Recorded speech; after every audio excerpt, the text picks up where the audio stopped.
Hello everyone, welcome to our channel. My name is Gino Justin Raj Joel and today I am presenting you the day of Annunciation. Annunciation का मतलब होता है किसी बात के बारे में, किसी इतिहास के बारे में आह्वान करना। कहानी की शुरुआत होती है मैरी से, एक युवा की कहानी। नजरेत नाम की एक जगह जहां एक युवा कुंवारी थी जिनका नाम था मैरी। मैरी के लिए हमेशा की तरह ये एक सामान्य दिन था। वो अपने दैनिक दिनचर्या में व्यस्त थी, ईश्वर की इच्छा के बारे में प्रार्थना और चिंतन कर रही थी। अचानक से एक स्वर्गदूत उसके सामने प्रकट हुए। ये स्वर्गदूत प्रभु ईश्वर के सर्वोच्च संदेशवाहकों में से एक थे। इनका नाम था गैब्रियल। गैब्रियल ने मैरी को संबोधित किया, हे कृपा से भरी, प्रभु आपके साथ है। मैरी आश्चर्यचकित हुई और सोच में पड़ गई कि यह संदेश क्या मतलब रखता है। गैब्रियल ने आगे कहा, मैरी डरो मत, क्योंकि तुमने ईश्वर की कृपा प्राप्त की है। देखो, ईश्वर के इस संदेश को ध्यान से सुनो और समझो।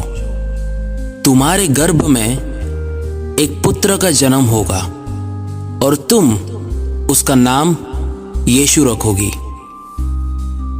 मैरी को यह बात समझ नहीं आई। मैरी ने उनसे सवाल पूछा, ये कैसे हो सकता है, क्योंकि मैं तो एक कुंवारी हूं और मैंने कभी किसी भी पुरुष को नहीं जाना। गैब्रियल ने समझाया, पवित्र आत्मा तुम पर आएगी और सर्वोच्च ईश्वर की शक्ति तुम्हें ढक लेगी। इसलिए जो पुत्र जन्म लेगा वो एक पवित्र कहलाएगा, ईश्वर का पुत्र कहलाएगा। मैरी को ईश्वर पर पूरा विश्वास था। मैरी ने कहा, देखो, मैं प्रभु की सेविका हूं। मेरे लिए तुम्हारे शब्द और ईश्वर के संदेश पर पूरा विश्वास है। जो ईश्वर चाहेंगे वो जरूर पूरा होगा। इस जवाब के साथ मैरी ने गैब्रियल के संदेश और ईश्वर की इच्छा को स्वीकार किया। सुसमाचार की घोषणा मोक्ष के इतिहास में एक महत्वपूर्ण क्षण था। प्रभु यीशु के पृथ्वी पर जीवन की शुरुआत और ईश्वर के वादे की पूर्ति को चिन्ह करता है। मैरी का ईश्वर की योजना के लिए हाँ कहना यीशु के लिए दुनिया में प्रवेश करने और मानवता को आशा, प्रायश्चित और मोक्ष लाने के लिए था। और इसी तरह अनाउंसिएशन की कहानी यहाँ खत्म होती है। इस कहानी के आगे के पड़ाव पर मिलते हैं कल सुबह 11 बजे।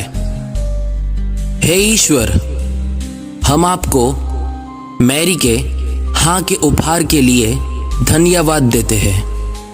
हम आपसे प्रार्थना करते हैं कि हम मैरी की तरह आपकी इच्छा में विश्वास करें और आज्ञाकारिता के साथ आपके संदेश को स्वीकार करें। आमीन।